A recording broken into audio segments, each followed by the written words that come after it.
streets are really crowded. There's a lot of people who are really thin, really ill, really unhappy.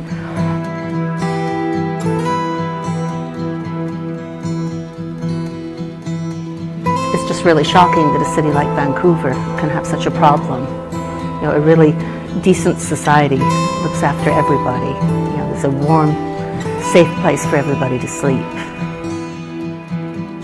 We need to do better.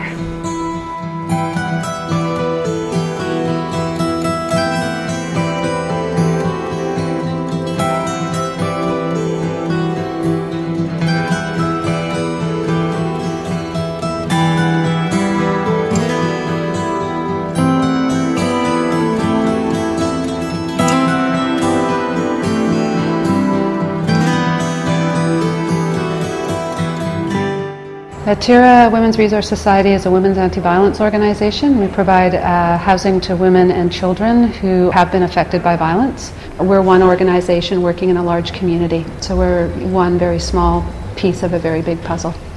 EWMA, it's a program of Atira. EWMA stands for Enterprising Women Making Art. The women that come to the program, they either live in the downtown Eastside or they access the service in that area. EWMA was an idea I had in about 2001. It was actually inspired by a couple of women who lived in Bridge who were gifted artisans. One was a beater and one tatted lace. Both of them were making reams of really beautiful objects that they were then selling on the street for next to nothing, for $5 or $7. Both women were struggling with their use of substances at the time, so they were desperate to sell these absolutely beautiful artisan objects they were making. And so it was inspired by those two women, just the idea being that if we could find women a better market or a better price for the stuff they were producing, they'd be better off.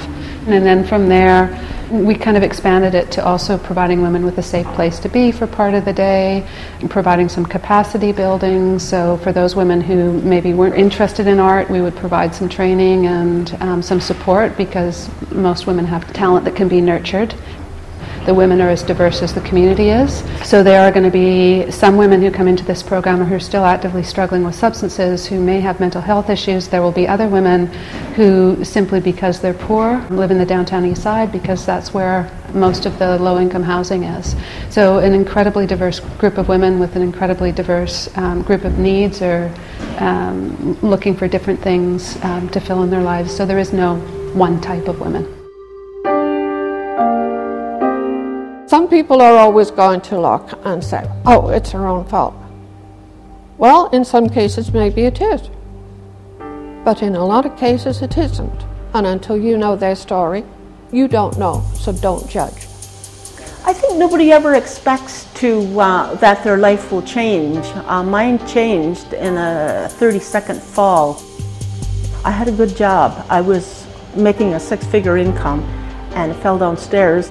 Now I'm on disability, living in the poorest postal code area in Canada.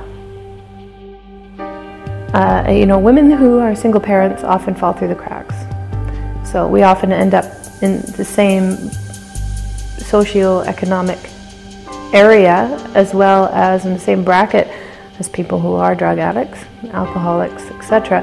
I'm on permanent disability. I've been on for about 1.5 years now, and some of it physical, some emotional, some mental. You know, I had my own little desktop publishing business in the early 90s. You know, I could do things, and now I'm in this situation. I'm not somebody that came from a deranged background. You know, I came from a middle-class background, and I think it scares people because, ooh, I could be the next one.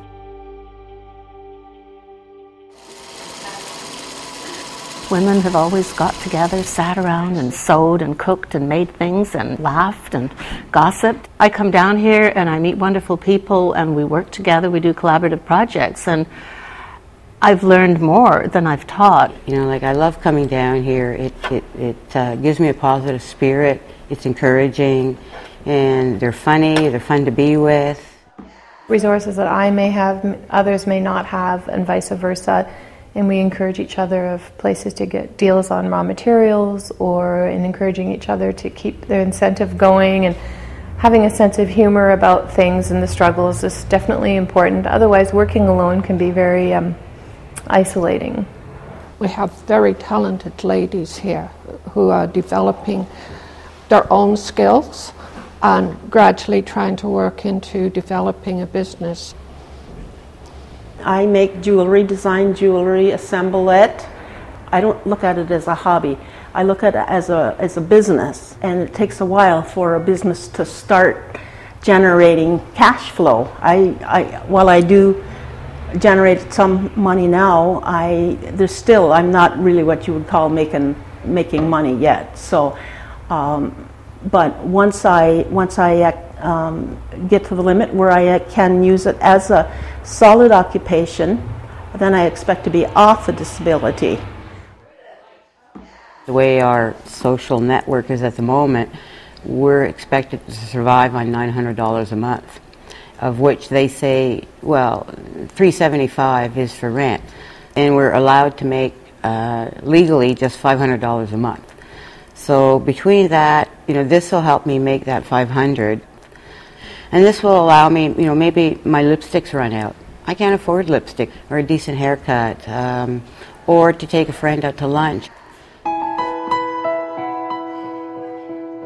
We give them retail space. We give them exhibitions at art galleries, fairs.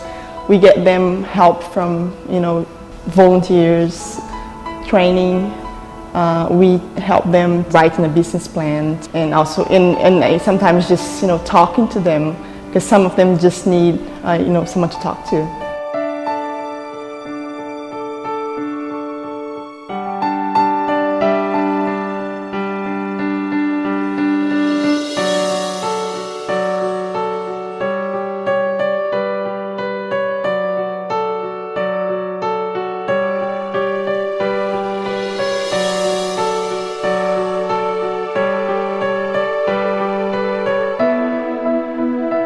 It's a positive thing they're doing here. They're not going, oh, well, here's a meal. We know you can't look after yourself. That's more of a put down. This is a positive environment, and that's what attracts me.